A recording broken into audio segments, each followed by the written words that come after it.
Peace, peace, peace. Back in the building with another upload today. Comment, like, subscribe at Buck Preacher 2283. I had to speak on Rick Ross and DC Young Fly, the 85 South show, how he came on the show and he left. Mid-interview, his excuse was he went in the bathroom, smoked a blunt, and ended up leaving the show before doing the interview.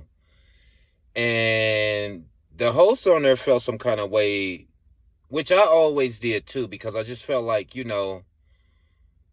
smoking a blunt is no excuse to do them like that. They're trying to have this podcast and this show take off, and you come on there as kind of like a guest, you know what I mean, that could probably help them do some numbers, but you leave.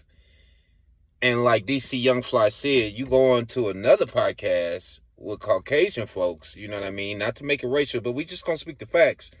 And you give a full-blown out interview without walking off. And for you to come online today in your swimming pool and said, I did the interview for free, instead of taking accountability, man, you just wrong.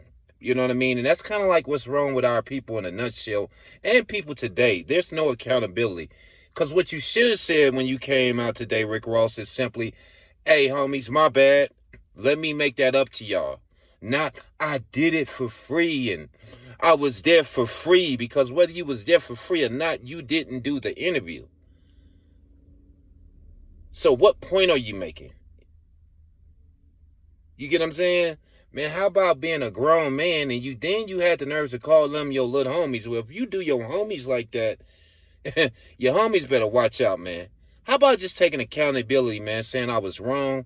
Let me do the interview over, because you looking crazy right now. You get what I'm saying? Anyway, man, get in the comments. Let me know what y'all think, man. I'm on the side of DC Young Fly. Check out the 85 South show. Peace.